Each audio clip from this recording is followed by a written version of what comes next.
안녕하세요. 저는 캘리포니아에 살고 있는 바이올렛이라고 해요. 오늘은 저와 함께 살고 있는 진돗개 몰리에 대해서 이야기해 보려고 합니다. 제가 사는 시골 마을은 제가 한평생 살아온 동네예요.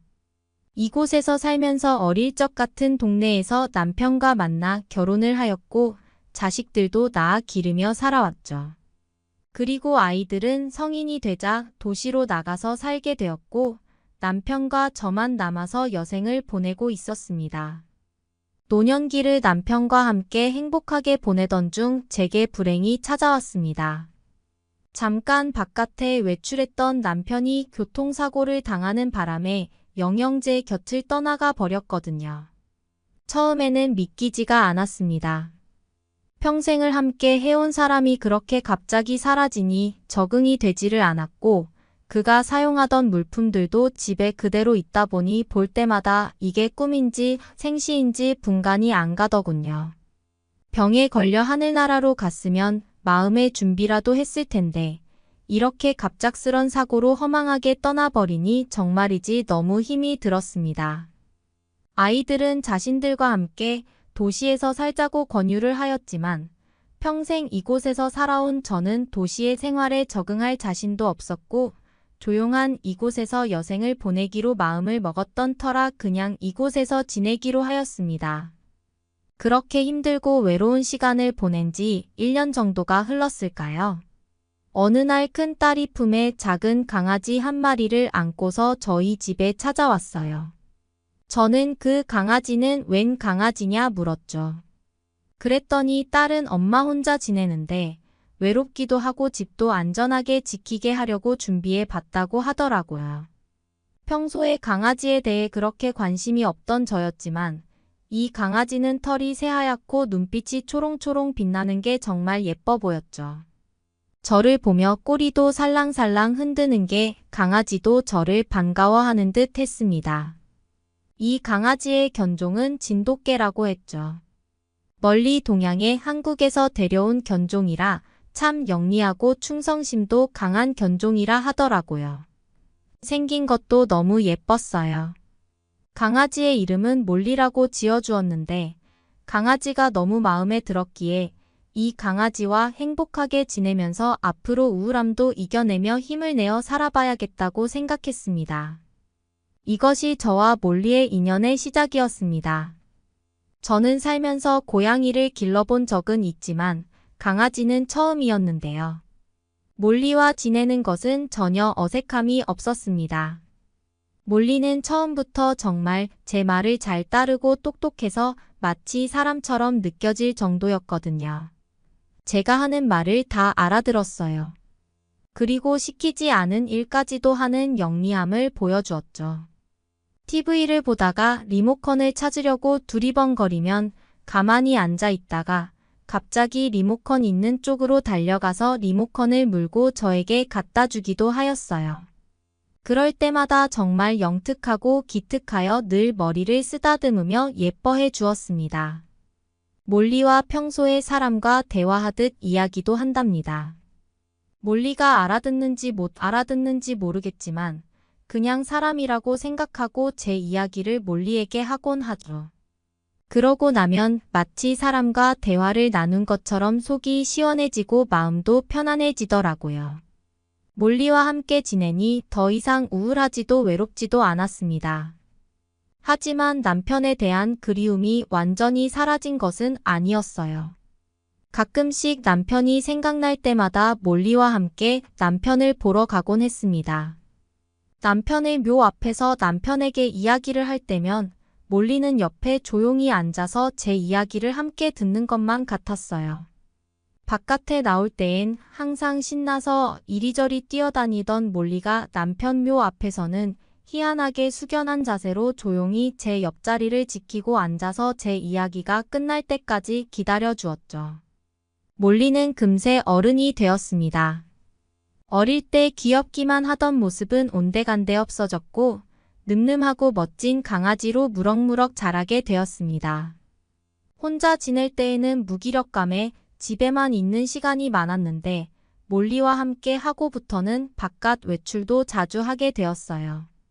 몰리는 바깥에 나가는 것을 좋아하는데 저에게 와서 자주 애교를 부리며 바깥에 나가자고 조르는 바람에 그 모습이 귀여워서 귀찮아도 몸을 일으켜 나가게 되더라고요.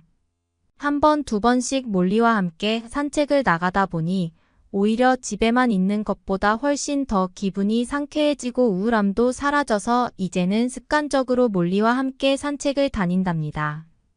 몰리가 저에게 좋은 취미 생활을 안겨준 셈이죠. 산책을 하며 가끔 건너편에 사는 노부부 댁에 들러 부인인 루시와 이런저런 대화도 자주 나누곤 했습니다. 몰리도 꼬리를 흔들며 루시를 잘 따르고 좋아했어요. 이렇게 사람과의 교류도 생기고 제 우울했던 삶이 점차 회복되어 가는 듯 했죠. 그러던 어느 날 저에게 일이 하나 터지고 말았습니다. 그날은 저희 동네에 첫눈이 오던 날이었습니다. 저는 몰리에게 눈을 보여주고 싶었어요. 강아지들은 눈이 와서 눈이 쌓여 있으면 즐거워한다는 얘기를 자주 들었었거든요. 몰리는 아직 태어나서 눈을 본 적이 없었기에 몰리와 함께 눈 위를 산책하며 몰리에게 즐거운 경험을 시켜주고 싶었죠. 눈이 어느 정도 그치면 바깥에 나가서 눈 구경을 시켜줘야겠다고 생각하며 기다리고 있었는데 눈이 저녁까지 그치지 않았어요. 그래서 그냥 다음날 아침에 나가야겠다고 생각하며 저녁을 먹었습니다. 그런데 저녁을 먹는 와중에 바깥에 눈이 그치더라고요. 어쩌지 하고 잠시 고민하다가 어차피 바깥에 가로등도 많고 하니 그냥 얼른 저녁을 먹고 나가서 잠깐 산책을 시켜야겠다고 생각했죠. 그렇게 몰리와 함께 늘 거닐던 산책로로 나가서 산책을 시작했습니다. 몰리는 생전 처음 보는 눈이 너무 신기했는지 눈밭에 뒹굴기도 하고 눈을 먹어보기도 하면서 굉장히 신나 보였습니다. 몰리가 그렇게 좋아하니 지켜보는 저조차도 기분이 좋아져서 절로 흐뭇한 미소를 짓게 되더라고요. 시간 가는지도 모른 채 즐겁게 노는 몰리의 모습을 구경하다 보니 시간이 많이 흘러 금세 밤이 늦었고 저는 이제 서둘러 집에 가자고 몰리를 불렀습니다. 그렇게 서둘러 집에 가는데 시간이 늦어 빠르게 걸어가려다가 저는 그만 눈길에서 미끄러져 크게 넘어지고 말았어요. 몰리가 놀라서 마구 짖는 소리를 들으며 저도 모르게 정신을 잃고 말았습니다. 이윽고 저는 밝은 불빛에 눈이 뜨여졌습니다. 주위를 둘러보았습니다. 옆에선 딸이 침대에 기대 졸고 있었죠. 딸을 깨우며 여기가 어디니? 하고 물었더니 딸은 화들짝 놀라 깨더니 여기 병원이라고 엄마 진짜 큰일 날 뻔했다며 저를 보며 울음을 터뜨렸습니다. 그리고는 의사 선생님을 모시고 오겠다며 바로 달려나가 의사 선생님을 모시고 왔어요. 정신이 드셨나요? 정말 다행입니다. 이틀 만에 의식이 돌아오셨어요. 건너편에 사는 부인께서 바로 신고를 해주셔서 곧장 병원으로 모셔올 수 있었습니다. 밤중에 사람도 안 다니는 차가운 눈길에 쓰러져 계셔서 조금만 늦었어도 정말 큰일 날 뻔했어요. 쓰러지는 순간 어깨와 머리가 큰 충격을 받아 어깨는 골절되고 뇌진탕과 출혈이 발생해서 긴급 수술을 진행했습니다. 다행히 수술은 잘 끝났지만 며칠은 입원해서 상태를 더 지켜봐야 합니다. 의사의 설명이 끝나자 딸은 제게 와서 이틀간 얼마나 걱정했는지 아냐며 잠을 한숨도 제대로 못 잤다고 하였죠. 아들은 제가 병원에 머무르는 동안 잠깐 몰리를 돌보러 가기로 했는데 그제야 몰리 생각이 났습니다. 제가 이틀간이나 의식이 없었다는데 몰리가 잘 있는지 걱정이 되기 시작했죠. 하지만 아들이 몰리를 계속 돌봐주는 중이라 하니 마음을 좀 내려놓고서 누워 있다가 여러 약들의 효과가 나타나는지 저도 모르게 그대로 잠이 들었습니다. 다음날 깨어났을 때 병실에는 건너편에 사는 노부부가 와 있었고 딸과 이야기를 나누고 있었어요. 잠에서 깬 저를 보자 루시는 제게 달려와 말했어요.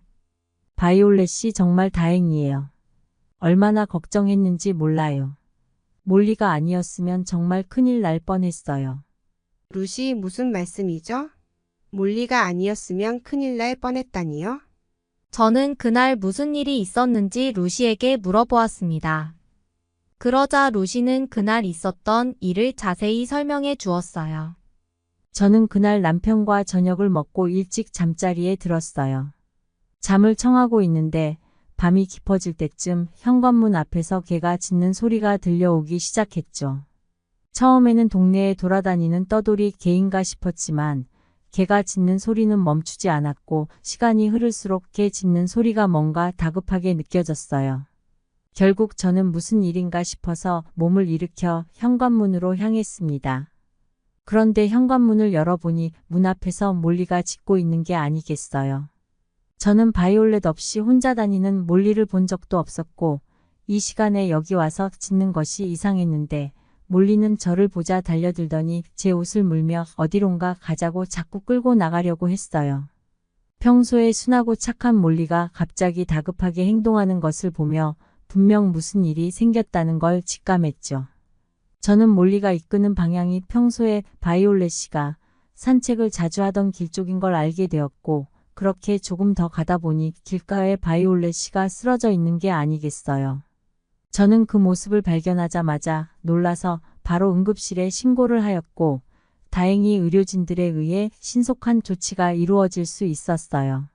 아마도 몰리는 바이올렛 씨가 쓰러졌을 때 바이올렛 씨와 알고 있고 도움을 줄 만한 사람이 저라고 생각했던 것 같아요.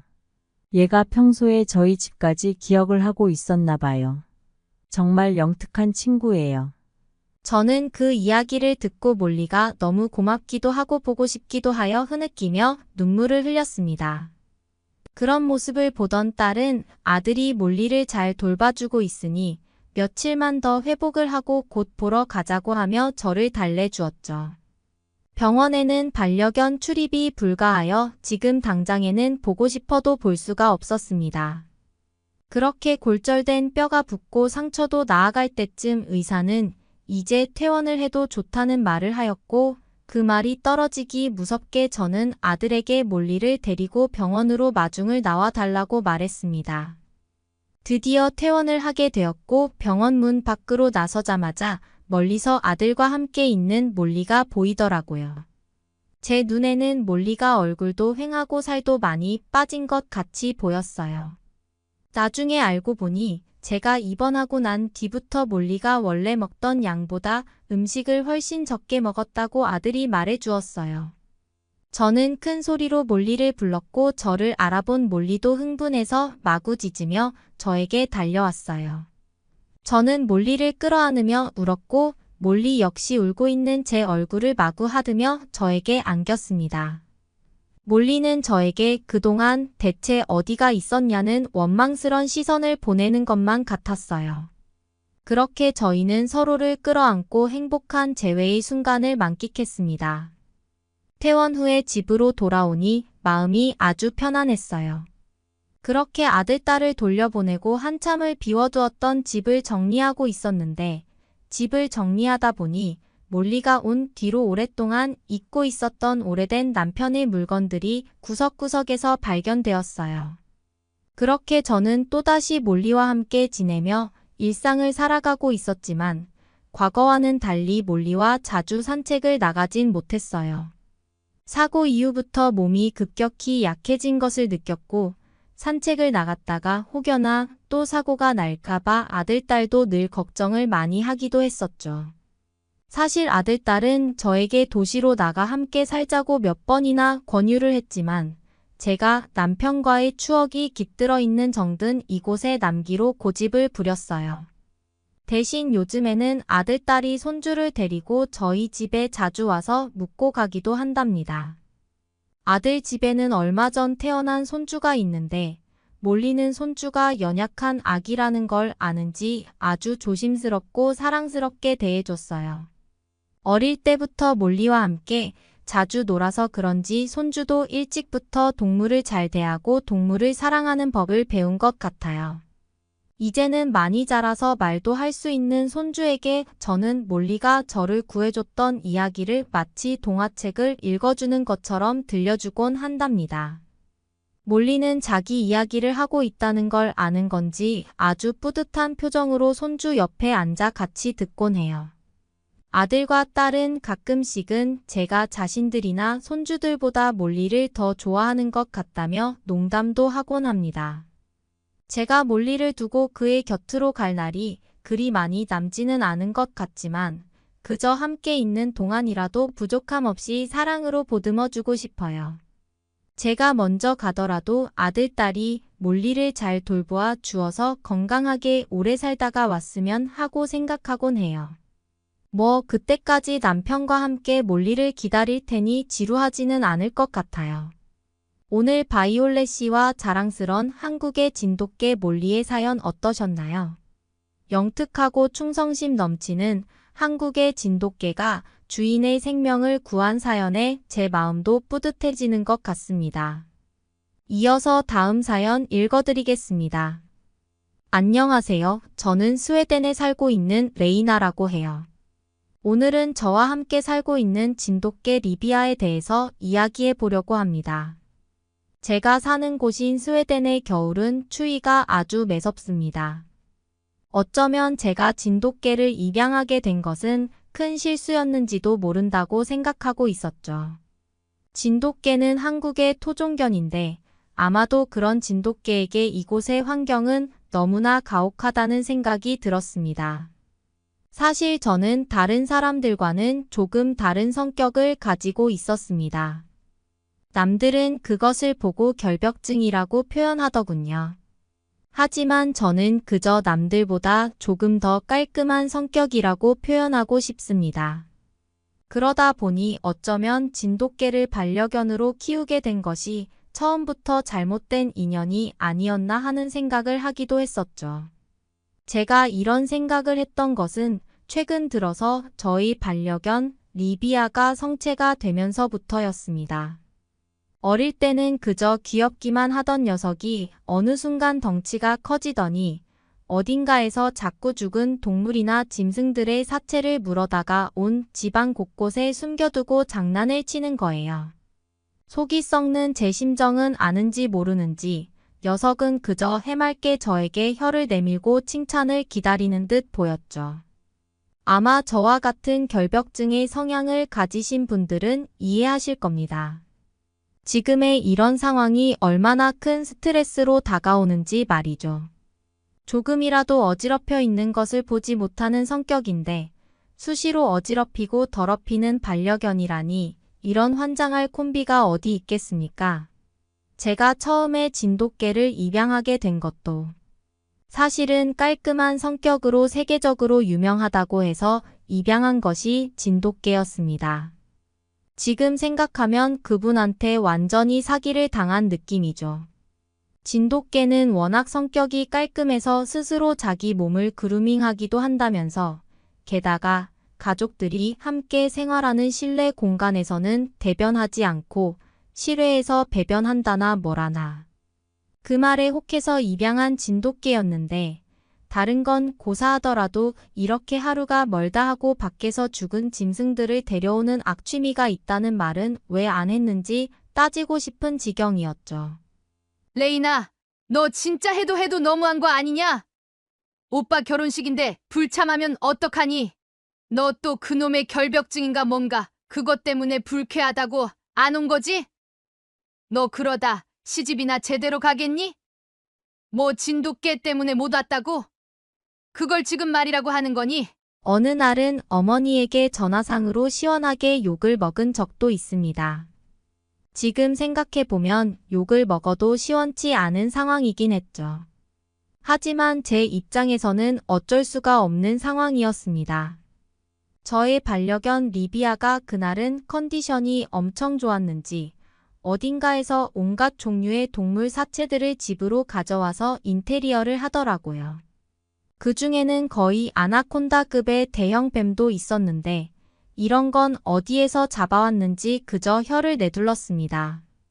그 바람에 온종일 집안 청소를 한다고 전화도 받지 못하고 오빠의 결혼식도 깜빡해버리고 참석을 못한 거였어요. 그런 저의 핑계를 물론 어머니는 믿지 않으셨지만 요레이나 오빠에게는 미안한 마음에 두 번째 결혼식은 꼭 참석하겠노라고 사과했죠. 그런데 실제로 얼마 지나지 않아서 오빠는 이혼했더라고요. 그러고 보면 제가 가지 않은 것이 다행인지도 모르겠네요. 그날 이후로 저는 도저히 이대로는 안 되겠다고 생각했습니다. 제가 개인적으로 스트레스를 받는 것도 문제였지만 저뿐만 아니라 다른 가족들에게도 피해를 주는 상황까지 갔었기 때문에 이대로 방치해서는 안 되겠다고 생각했죠. 그래서 저는 진돗개 리비아의 나쁜 습관들을 고치기 위해 훈련을 시키기로 다짐했습니다.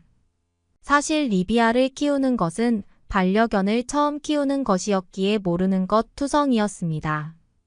그래서 친구한테 이것저것 물어보니 인터넷 사이트를 하나 추천받았고 그곳에서 많은 애견 정보를 얻을 수 있었죠. 제가 첫 번째로 시행한 훈련 방법은 리비아에게 올바른 행동을 인지시켜주기 위한 훈련이었습니다.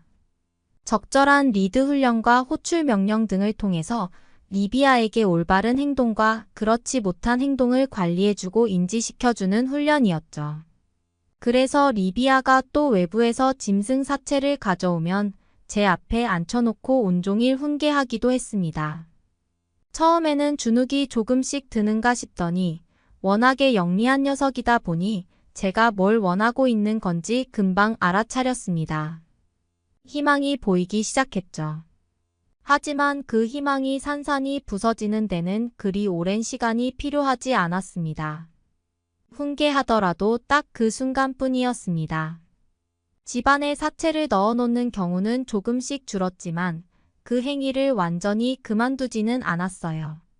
오죽하면 그런 리비아의 모습들을 맥없이 바라보며 차라리 제 결벽증 성격을 고치는 게 빠르겠다는 생각이 들기도 했죠.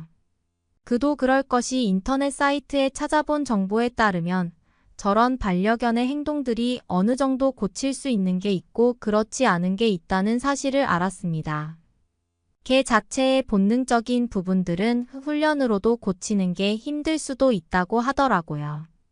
그렇게 따지면 실제로 리비아의 그런 습관을 고치는 것보다 제 결벽증 성격을 고치는 게 서로를 위해 더 좋을지도 모른다고 생각했던 것이죠. 그렇다고 해도 이대로 포기할 수는 없었습니다. 포기를 하더라도 하는 데까지는 해보고 포기를 해야 한다고 생각했죠. 그 일이 있기 전까지는 나름대로 굳건하게 훈련할 것이라 생각했습니다. 그렇게 포기하지 않고 리비아에게 훈련을 지속해서 하던 날들이 이어졌습니다. 그런데 그 사달이 나고 말았죠. 저희 이웃집에는 아주 음침하고 괴팍한 할아버지가 사셨는데 워낙 성격이 괴랄해서 아무도 그 할아버지와 말을 섞고 싶지 않아 했습니다. 그런데 그 할아버지가 다짜고짜 화가 잔뜩 난 상태로 저에게 찾아왔죠. 이봐, 여기 개 키우지? 저 녀석 자네가 키우는 걔가 우리 집 이쁜이를 순식간에 물어 죽여서 어딘가로 데려갔어. 이거 어쩔 거야? 우리 이쁜이가 얼마나 고귀하고 값비싼 녀석인 줄 알아? 당신한테 손해배상 청구할 거야. 할아버지가 말씀하시는 이쁜이의 정체는 바로 며칠 전 리비아가 잡아온 구렁이였습니다. 그러고 보니 얼마 전에 그 큰 뱀이 아이고 저런. 할아버지 정말 죄송합니다. 최대한 훈련을 시키고 있는데 아마 할아버지네 뱀을 사냥감으로 오해하고 그런 일을 저질렀나 봐요. 변상은 꼭 해드리겠습니다. 정말 죄송해요. 어쩐지 그 뱀은 빛깔이 영롱한 것이 야생에서 살아온 뱀이라기보다는 잘 관리된 애완뱀 같았고 크기도 엄청나게 컸습니다. 도저히 제가 감당할 수 없는 녀석이라는 생각마저 들었죠. 결국 저는 힘든 결정을 내렸습니다. 조금은 극단적인 방법이었죠. 제 손으로는 도저히 훈련이 불가했기에 전문적인 훈련소에 잠시 맡겨두어 그 몹쓸 버릇을 고쳐보고 그곳에서도 도저히 안 된다면 보호소에 리비아를 보내는 선택까지도 염두에 두었습니다. 물론 그런 선택을 했던 저희 마음도 편하지는 않았습니다. 그렇지만 서로에게 힘이 되어주고 긍정적인 에너지를 주어야 할 관계임에도 스트레스의 연속에다가 좋지 않은 일들이 연달아 터지다 보니 저도 한계가 왔던 것입니다. 만약 그 사건이 저에게 일어나지 않았더라면 저와 리비아는 지금쯤 헤어졌을 겁니다. 아니, 그 전에 제가 이 세상 사람이 아닐지도 모르겠네요. 12월의 한겨울이었습니다. 에스키스투나의 인근 도로에는 그날따라 매서운 찬바람이 칼날처럼 우리를 반겼습니다. 제가 리비아를 데리고 훈련소로 향하는 길이었죠. 훈련소로 가는 동안에 저는 리비아에게 한마디도 건네지 못했습니다. 그런 저의 마음을 눈치채기라도 한 것일까요? 평소에는 그렇게 활발하고 날뛰던 녀석이었는데 그날은 그저 얌전하게 저를 바라보며 슬픈 표정을 짓고 있었습니다. 그런 리비아를 보니 더욱 제 마음이 아파왔죠. 그렇게 한참을 달려가고 있을 때였습니다. 얌전히 저만 바라보던 리비아가 갑자기 이를 드러내며 으르렁거리는가 싶더니 지저대기 시작했어요. 저는 갑자기 왜 이러나 싶어서 차량 속도를 줄이고 리비아에게 왜 그러냐고 계속 물었죠. 그때였습니다.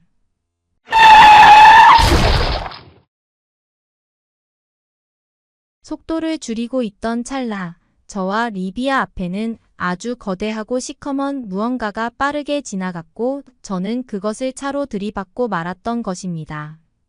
그나마 다행이었던 것은 속력을 줄이던 차에 들이박은 거라서 저도 리비아도 크게 다치지는 않았죠. 하지만 저는 안도의 한숨을 내쉬기도 전에 제 앞에 있는 저것을 보고 숨이 턱 막히는 전율을 느꼈습니다. 마치 아주 오래전에 멸종된 공룡을 본 듯한 충격이었습니다.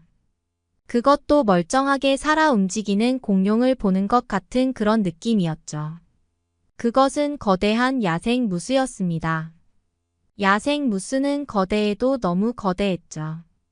아무래도 같은 무스 중에서도 알파급에 속하는 우두머리급으로 보였습니다. 차에 부딪혀서인지 원래 저 녀석의 성격이 그러한 것인지는 모르겠지만 몹시 흥분한 상태로 보였어요. 이 거대하고 시커먼 무스 녀석은 콧김을 씩씩대더니 제 차량으로 부딪히기 시작했거든요. 이러다가 차량이 완전히 종이처럼 찢겨 나갈 것만 같았습니다. 야생동물들이 많은 나라가 스웨덴이기는 하지만 저는 단 한 번도 이런 식으로 야생동물에게 노출된 적이 없었기에 어찌할 바를 몰랐습니다. 이대로면 꼼짝없이 죽을지도 모른다는 생각마저 들었죠. 그때였습니다. 살짝 열린 차량의 창문 틈 사이로 반려견 리비아가 순식간에 밖으로 나가더니 거대 알파급 무스를 향해 지저대기 시작했습니다. 그때 제가 느낀 것은 마치 리비아가 무스의 관심을 자신에게 돌려서 저를 지키려는 느낌이었어요.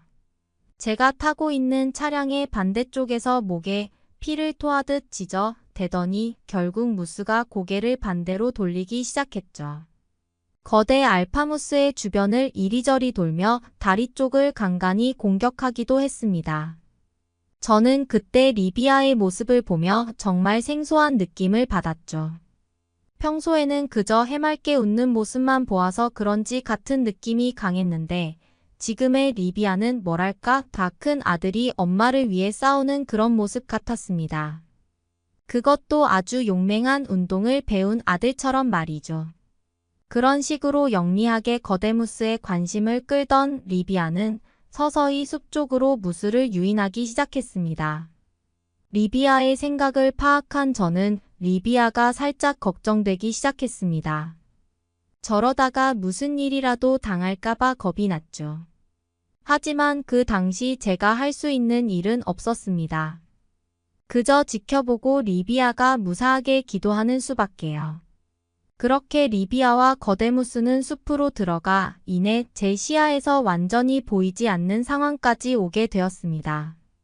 어느 정도 시간이 흘러도 리비아가 돌아오지 않자 저는 리비아를 애타게 불렀습니다. 그때는 진심으로 리비아가 잘못된 건 아닐까 걱정이 되어 리비아를 부르는 목소리에 울분이 섞여 있었죠. 혹시라도 리비아가 돌아오면 곧바로 차에 태우고 도망가기 위해서 시동을 걸어놓고 창문도 활짝 열어놓은 상태였습니다. 바로 그때였죠. 제 목소리를 들은 리비아가 숲에서 있는 힘껏 뛰어오기 시작했습니다. 그리고 얼마 지나지 않아 거대무스도 숲에서 튀어나왔죠. 바닥에는 눈이 소복하게 쌓여있는 상황임에도 거대한 몸집의 무스는 아랑곳하지 않고 무서운 속도로 리비아를 뒤쫓았습니다. 잔뜩 약이 오른 것처럼 말이죠. 저는 리비아를 태우고 곧바로 그 자리에서 도망을 쳤습니다. 제가 도망간 방향은 훈련소 방향이 아닌 집으로 가는 방향이었습니다. 그날 이후 저와 리비아는 조금은 변화된 관계를 보였습니다.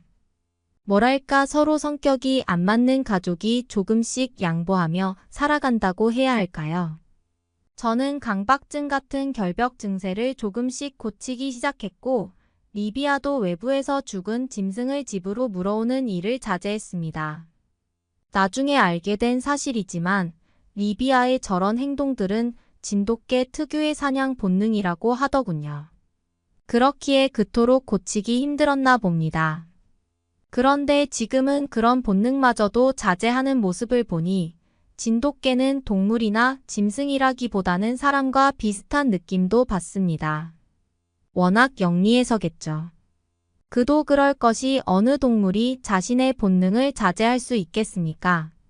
매년 반려견이 유기되는 사건이 늘어나는 추세라고 하는데요. 반려견을 사랑하는 만큼 그에 대한 책임감을 가지는 사람들이 늘어났으면 하는 마음입니다. 저의 사연은 여기에서 마치겠습니다.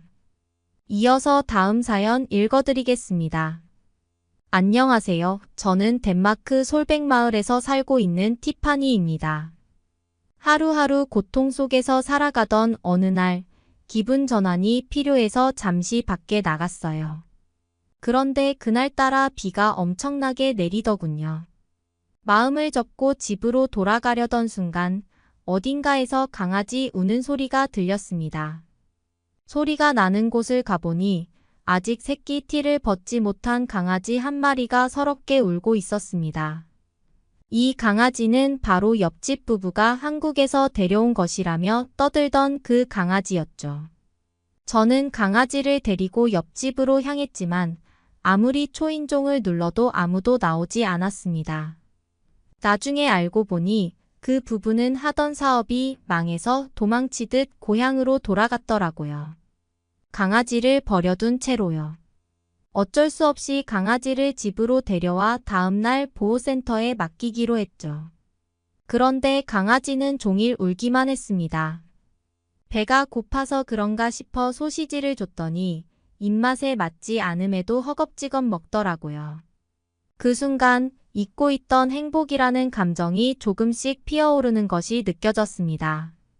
저보다 더 힘든 삶을 살아온 이 작은 생명도 이렇게 예쁘게 웃는구나 생각했어요. 하지만 강아지가 먹어서는 안 될 것을 먹었는지 낑낑거리며 다가왔습니다. 저는 눈물을 흘리며 동물병원으로 달려갔죠. 다행히도 큰 문제는 없었고 가스가 약간 찬 것이라며 작은 치료를 받았습니다. 병원비가 비쌌지만 강아지가 괜찮아졌다는 사실에 마음이 놓였어요. 그때 깨달았습니다. 이 아이와 함께하고 싶다고요. 저는 덴마크의 복잡한 분양 절차를 밟아 메리를 입양했습니다. 그리고 엉망이던 집을 청소하고 일자리도 구했어요. 제 삶의 새로운 희망이자 새로운 가족인 메리를 위해서 말이죠.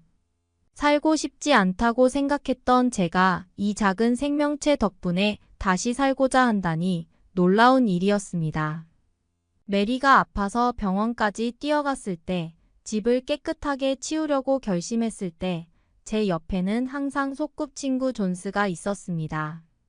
그리고 우리 사이는 단지 우정이 아니었음을 깨달았고 평생을 함께하기로 약속했습니다. 메리는 제 삶을 살려준 첫 번째 존재였습니다. 저희 부부는 결혼 1년 만에 딸 알리나를 낳았습니다.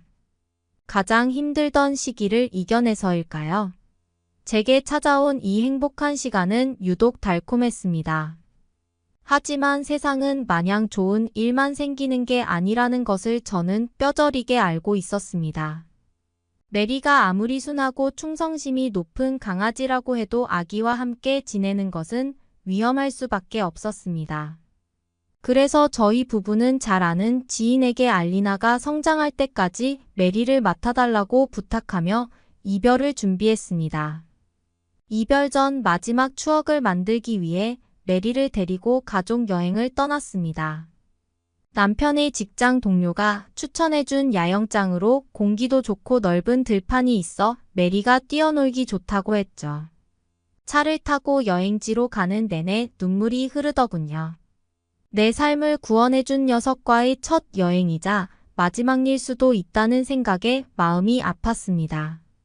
메리는 그런 제 마음을 아는지 모르는지 뒷좌석에서 해맑은 미소를 지으며 꼬리를 흔들었어요. 세상에서 가장 사랑하는 알리나를 품에 안고 있었지만 제 신경과 시선은 온통 메리에게 향해 있었습니다.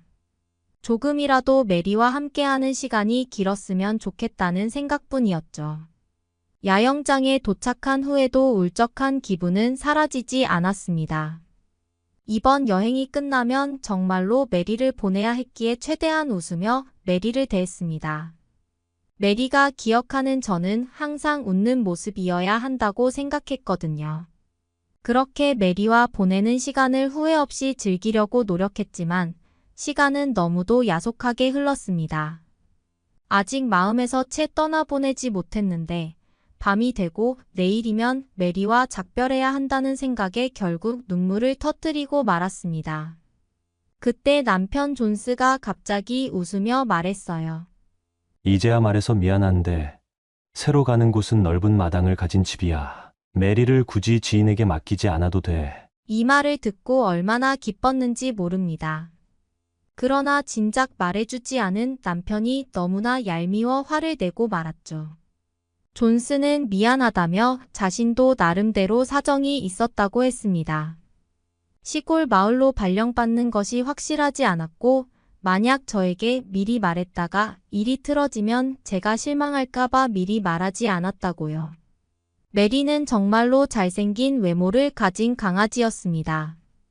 우리 네 식구는 조금 외진 곳이었지만 서로가 서로에게 행복이 되어주며 살아갔습니다. 그런데 옆집 제리 씨가 숲에서 가끔 들개를 본다며 무섭다는 소리를 듣고는 저희도 걱정이 되기 시작했습니다. 알리나가 2살이 되면 산책도 다녀야 하니까요.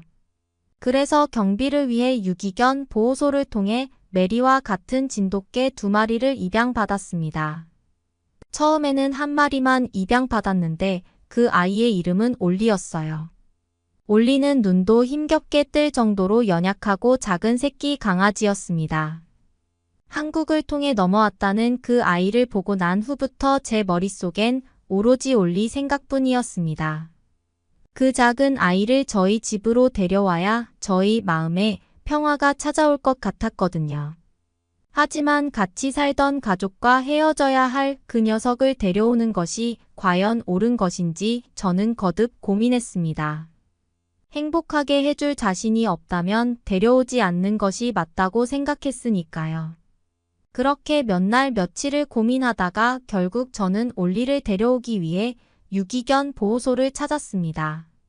그리고 바로 그날 저녁부터 제게는 가족이 한 명 늘어나게 되었죠. 우리 올리는 현재 3살을 맞이했습니다.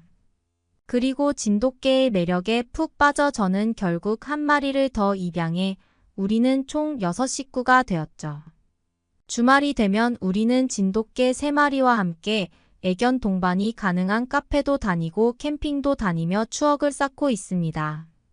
존스는 제가 강하지만 너무 예뻐해서 딸 알리나가 질투할 것 같다며 핀잔을 주기도 하지만 강아지들의 애교에는 알리나도 한 방에 무너지고 말아요. 가끔 덴마크 사람들은 산책할 때 진돗개가 생소해서 일본견이냐고 묻기도 합니다.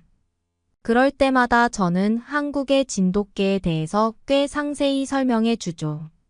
그때 신나서 들뜬 저희 모습이 참 좋아 보이더라고요.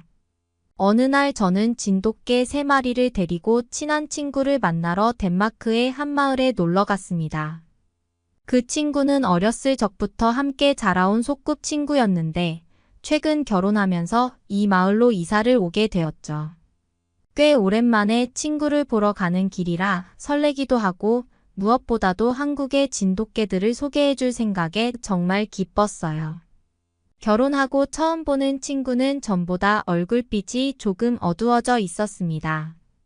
한적한 마을로 이사 오고 싶다며 노래를 부르던 친구가 왜 그런 얼굴을 하고 있는 건지 물어보았죠. 그러자 친구에게서 충격적인 이야기를 들었습니다. 몇 달 전부터 들개떼가 나타나고 있어 6마리에서 최대 10마리까지 뭉쳐 다니며 마을 주민을 향해 달려들기도 해서 주민들의 불안이 극심한 상황이라더군요. 또 최근에는 고양이들이나 소형견들이 무참하게 물어 죽임을 당해 아침마다 끔찍한 사체를 치워야 한다고 호소했습니다. 이야기를 들어보니 정말 심각한 데다 들개떼 포획이 시급한 상태였죠. 농가에서도 들개떼의 습격으로 피해가 이만저만이 아닌 상황이었고 공격성을 띠는 들개 한 마리가 마을 주민이 관상용으로 키우던 공작새와 토끼들을 10여 마리 정도 습격해 몰살시켰다고 하더군요. 실제로 마을 주민을 만나 이야기를 들어보니 참담하기 짝이 없었습니다. 마을 주민 제이콥은 들개떼가 토끼집 주위를 며칠을 맴돌더니 하루는 철망을 뚫고 토끼 6마리를 죽이고 도망갔어요.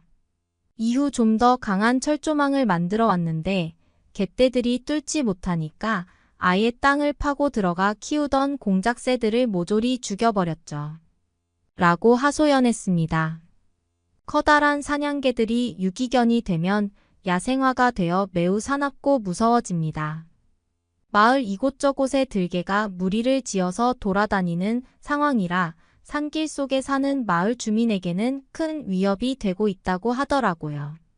그런데 이야기를 들어보니 이 마을에 출몰하는 들개들 대부분이 사람한테 버림받은 유기견들로서 야생에서 들개로 변모한 것 같다고 합니다.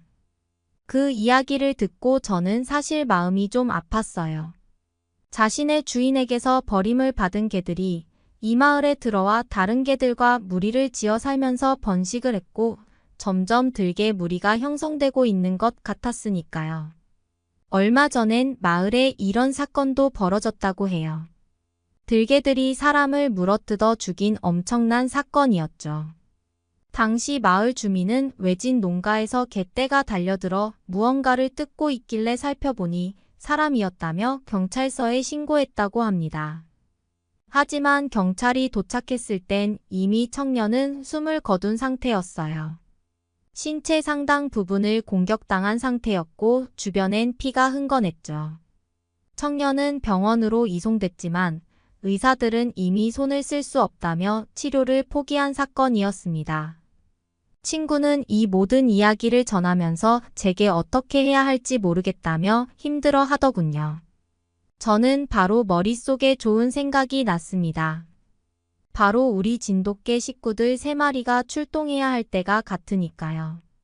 저는 친구에게 다음과 같이 제안했습니다.